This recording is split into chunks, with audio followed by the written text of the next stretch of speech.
All right, so in this video, we have another poll to show you that proves once again that President Trump's instincts politically are spot on. And secondly, Border Patrol announces an historic update to border crossings that are now at 0 for the month of May. And Pete Hegseth had to testify on Capitol Hill, and things got heated.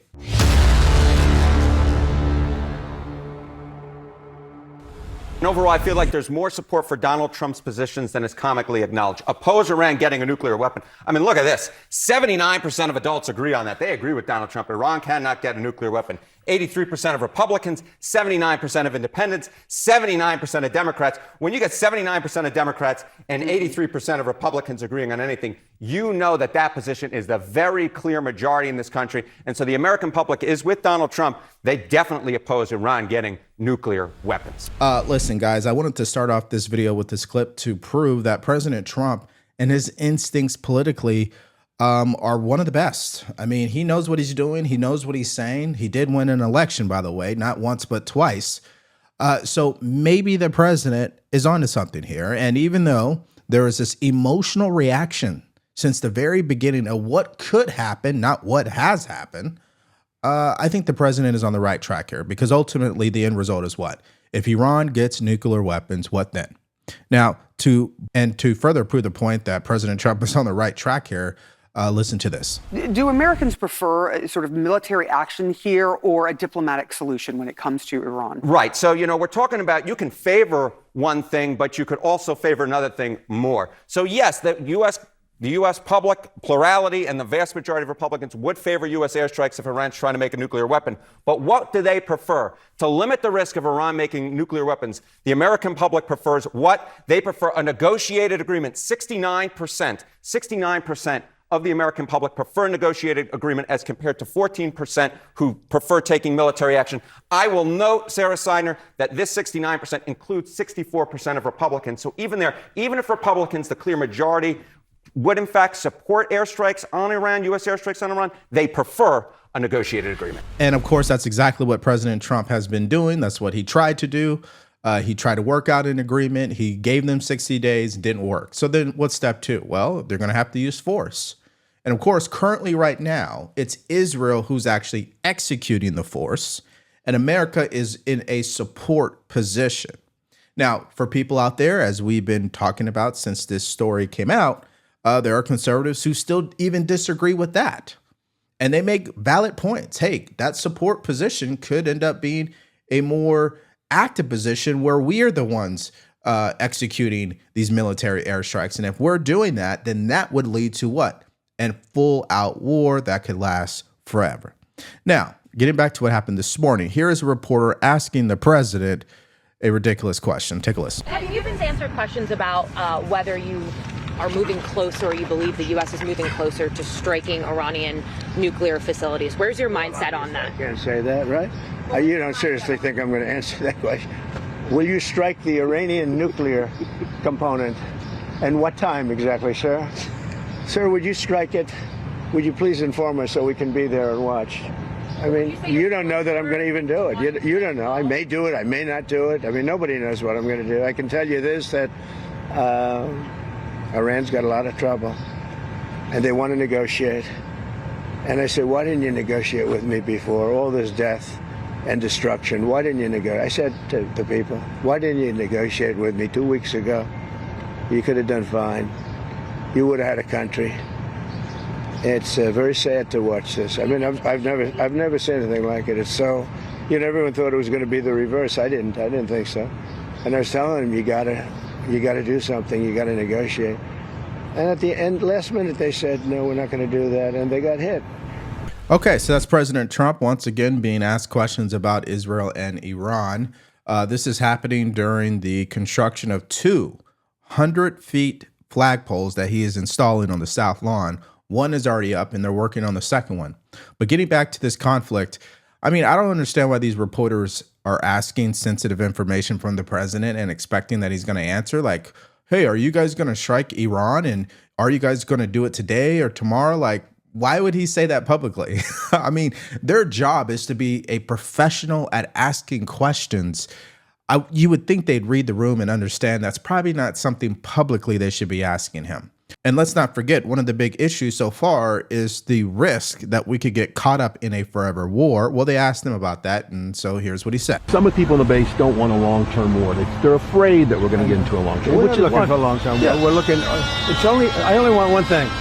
Iran cannot have a nuclear weapon. Right. That's it. I'm not looking long-term, short-term. And I've been saying that for 20 years. I've been saying it as a civilian who got a lot of publicity. People would cover it.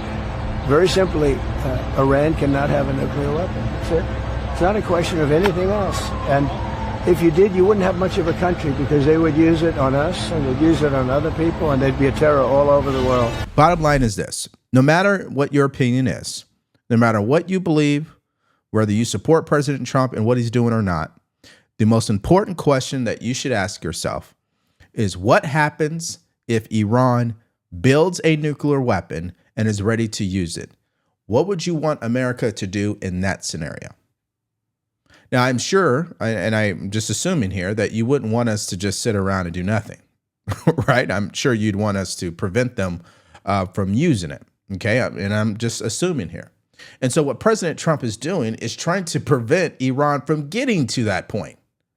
And in case you're wondering, like, how do we know they're getting to that point? How do we know they have the ability to do it?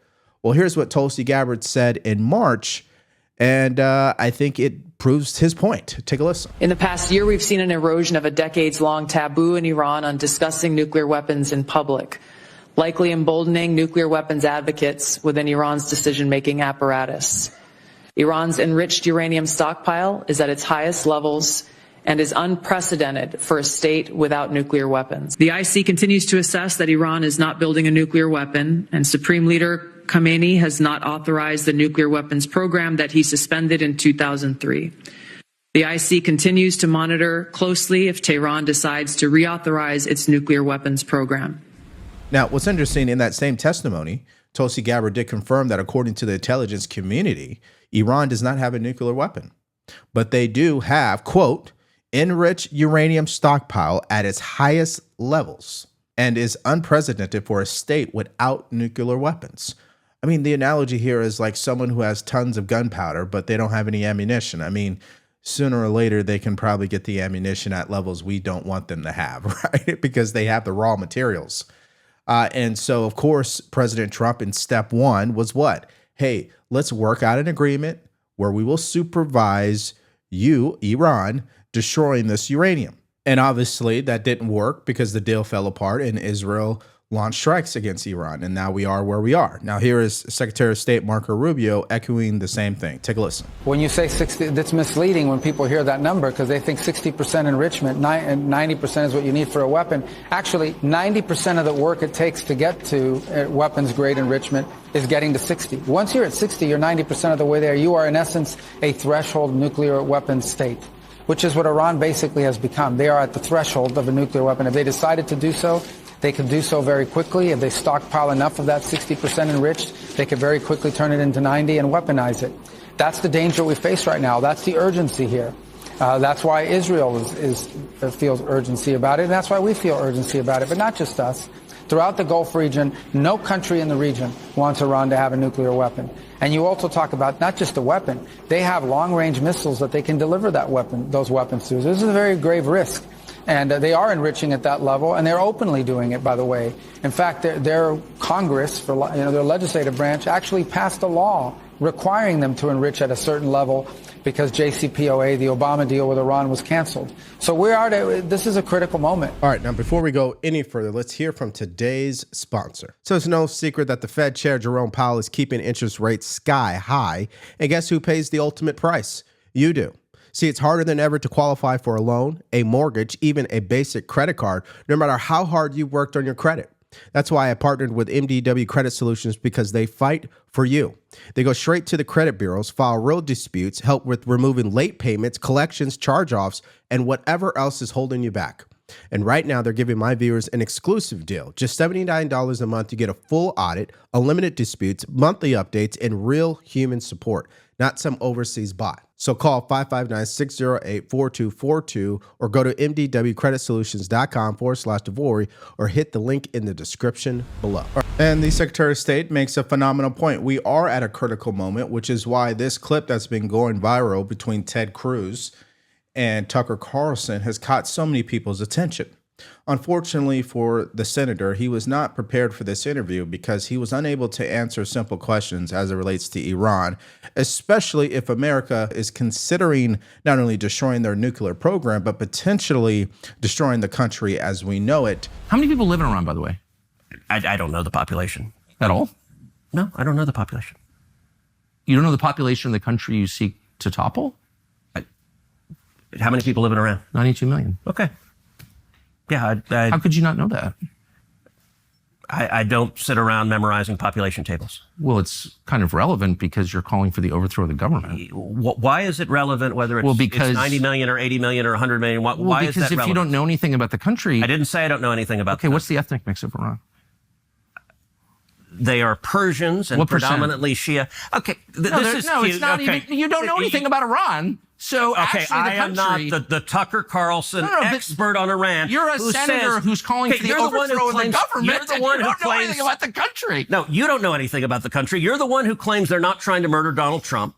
You're the I'm one not saying that. Who can't figure out if it was a good idea to kill General Soleimani, and you said it was bad. You don't believe they're trying to murder Trump. Yes, I do. Because you're not calling for military strikes against them in retaliation. And if you really believe that... We're carrying out military strikes today. You said Israel was. Right, with our help.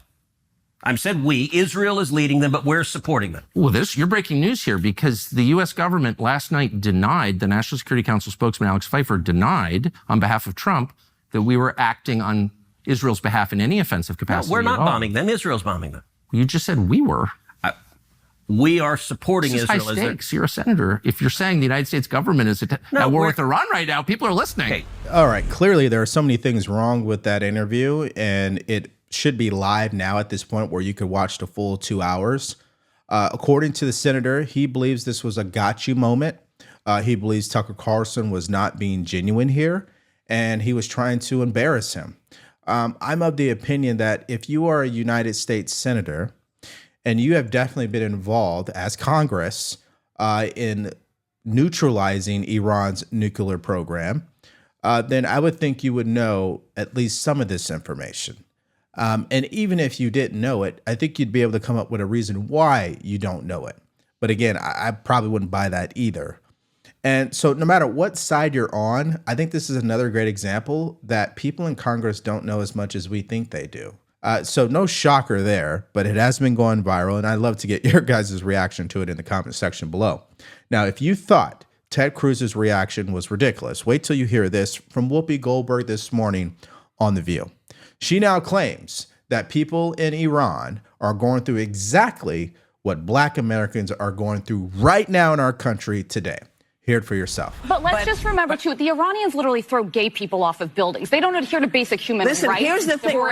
Let's not do that, because if we start with that, we have been known in this country to tie gay folks to the car. Where the Iranian regime is today in 2025 is nothing compared to the United States. Hanging Black people. So it is not even the same. I couldn't step during this. Wait. That's not what you mean to say. It is the same. Yeah. I think it's very different to live in the United States in 2025 than it is to live in Iran. Not if you're Black. Not for everybody. Not if you're Black. Guys. Okay, well, that's probably one of the most ignorant statements you can hear from someone like Whoopi Goldberg on national TV. That's number one. Number two, to say that Black people today in America in the year of 2025 and what we are going through, according to The View, is just as bad as what's happening to women, particularly in Iran. And that, ladies and gentlemen, is a complete joke.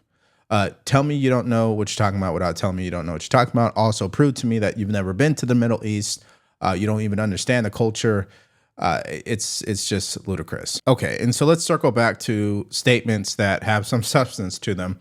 And that is from the president himself. He was just in the Oval Office, and he is continuing to clarify his stance as it pertains to Israel and Iran. And now he's at a point where the ceasefire deal is off the table. Take a look. He said I was going back home to make a ceasefire. Not a ceasefire. We're long beyond ceasefire. And I said, why do you say that? Why would you say ceasefire? It's a bad term to use. Because a ceasefire means like everything's going swimmingly, we'll take a little time off. It's not. We're not looking for a ceasefire. We're looking for a total, complete victory. Again, you know what the victory is. No nuclear weapon. what's your message to Americans both here and abroad who are not only concerned about the U.S. potentially getting involved in another conflict in the Middle East, but worry about the potential for retaliation here at home? Yeah, well, I don't want to get involved either, but I've been saying for 20 years, maybe longer, that Iran cannot have a nuclear weapon. I've been saying it for a long time. And I think they were a few weeks away from having one. And they had to sign a document. I think they wish they signed it now. It was a fair deal. And now it's a harder thing to sign, you know. It's a lot of water over the dam. But, you know, it's very, I say it very simply. Iran can't have a nuclear weapon. Too much devastation. And they'd use it. You know, I believe they'd use it. Others won't use it, but I believe they'd use it. So that's it. It's very simple as far as I'm concerned. They can't have a nuclear weapon. All right. So at this point, it's no secret what President Trump wants. I think he said it 1,000 times over the past 48 hours. We do not want Iran to have a nuclear weapon. I don't know how much more clearer you can be in regards to that. And that's why a lot of people have been calling out conservatives and people who are Trump supporters, because that's what he's been saying for the past decade. And now they're shocked that he's saying it again, and his decision making is in alignment with that. It's very interesting. However, I don't think it's as interesting as this new development today. It's something that I would call historic, and I think the media should recognize this. So the border crossings, right? You thought they were low. At this point, it's being reported that they're at 0 for the month of May. Listen to this. New Border Patrol data shows not a single migrant was released into the United States last month in May. Compare that to the more than 62,000 that were released into the country under Joe Biden in May of 2024. Michael Banks is the chief of the U.S. Border Patrol, and he joins us now. Good morning to you, Michael. Good morning. Good morning, Chief. This is great news. How are you feeling about this, and what does it mean for our country? So it's phenomenal. Anybody that cares about national security, you know, knows that under the last administration, we were breaking record numbers of people that were coming into the country illegally and that were being released into the country. And to go from 62,000, over 62,000, down to 0, we're breaking record numbers in the right direction now. We're securing our border. You know, we will not declare victory, but I will tell you we are fast approaching it. We are closer to operational security of the border than we've ever had. 2 days ago, we broke another record. 141 entries at the southwest border. Those entries are all apprehended, and none of them will be released. Yeah, so you heard that. 0 illegal aliens were released into our country in the month of May. I mean, that is astounding. That is a record. That is historic. Unfortunately, because it happened under President Trump, people are not going to give him the respect he deserves or the credit. I mean, this proves that if you really want to lock down the border and prevent people from crossing, that it's absolutely possible. And it happened in record time. It didn't take years. It only took months. And it didn't require a piece of legislation to go through Congress. It's just fascinating work. And here's what the president had to say about it. Border, you've had record low numbers for the month of May, 95 apprehensions, 0 releases, compared to that of the previous administration exactly a year ago, more than 60,000 releases. What do you attribute that success to? I like you. Who are you with? Turning Point USA, sir. Well, they're very good. Turning Point, Charlie, very good. That's what I call a good question, fellas. 1 out of 10, John. 1 out of 10, but that's a really good question. No, we had record good numbers on the border. And people are coming in, but they have to come in legally. Like some of these guys behind me, they have to come in legally. And if they come in legally, we want them. They have to say they love America, they love our country. And if they can't say that, we don't want them. And this is probably one of the biggest reasons why the president won this election. Because anybody with a brain knows you can't trust Democrats to secure the border. You can't trust Democrats to bring down crime. You can't trust Democrats to go after criminals.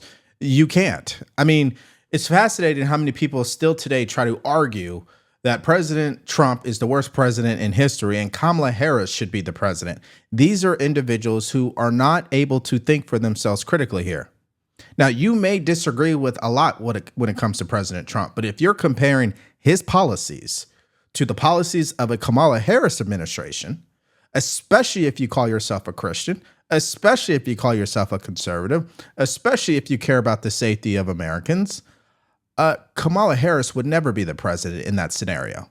I'm saying if you have a brain and you're able to think for yourself. this accomplishment is a prime example of that. Well, I think it just goes right back to what the president said. We didn't need new laws. We just needed to be allowed to enforce the laws. The previous administration wrote policies that usurped the laws and prevented Border Patrol agents from doing their job. This president came in and said, nope, go out and do your job. And look, we're getting it done. And like you said, we're breaking numbers in the right direction. We're breaking numbers that are making this country more secure.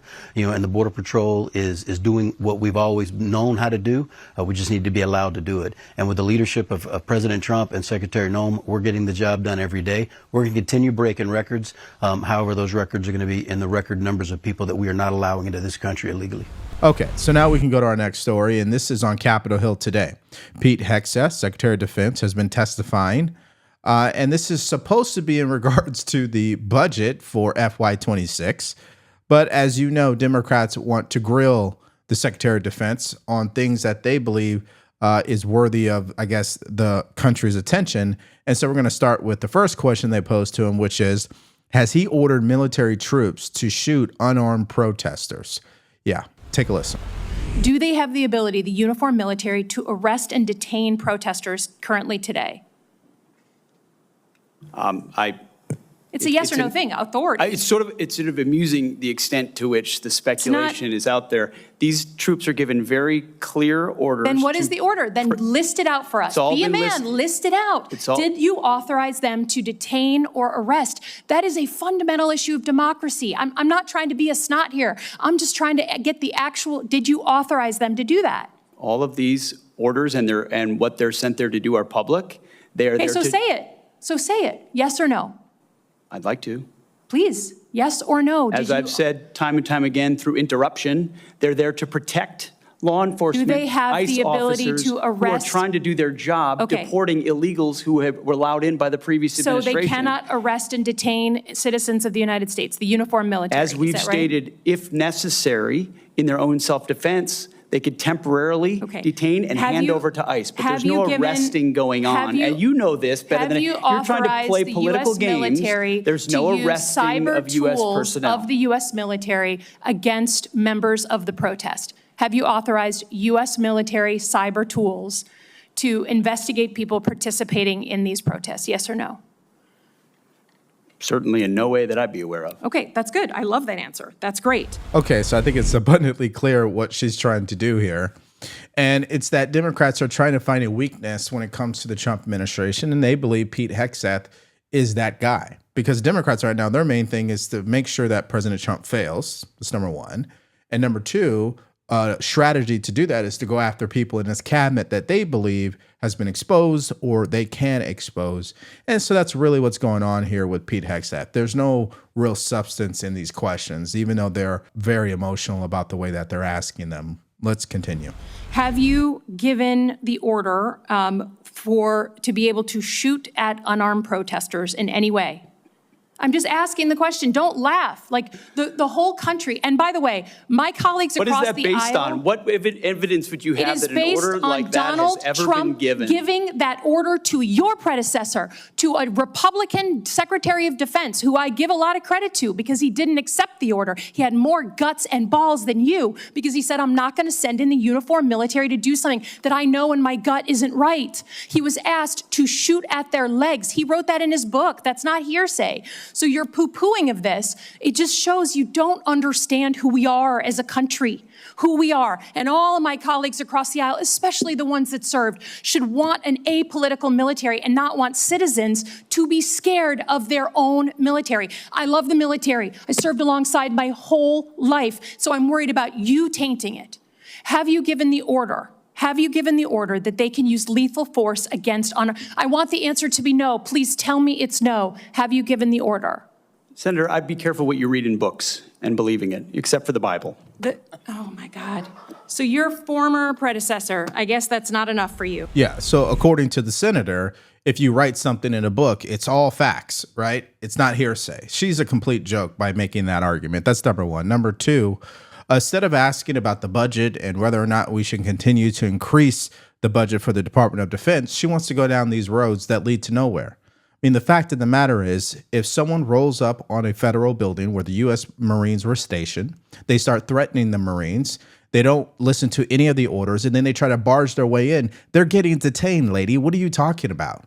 But see, again, they're trying to get a soundbite. They want to go after Pete Hegseth. They believe he's one of the weakest links in this entire cabinet, by the way, and they want to make an example out of him. The problem is where they're coming from, they have no credibility. And two, Pete Hegseth, for whatever you want to say about him, he serves at the pleasure of the President of the United States.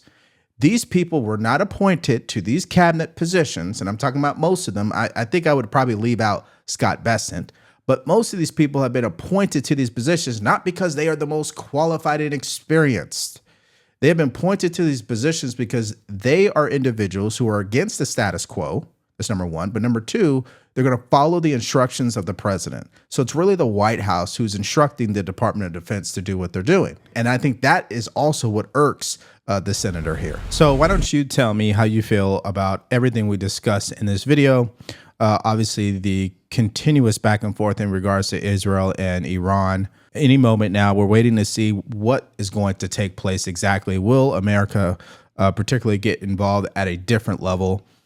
You saw what the polls were saying according to CNN. Let me know what you think about that. Also, you heard what The View thinks about it, that Black America in 2025 is experiencing the same thing, if not worse than what's happening in Iran, and particularly to women. You saw the viral clip with Tucker Carlson and Ted Cruz. Just give me all your thoughts about everything in the comment section below. Now, in our next video, you're going to be able to watch some political stunts that went terribly wrong for Democrats. In one scenario, one of the senators felt the need to cry on the Senate floor to make his case.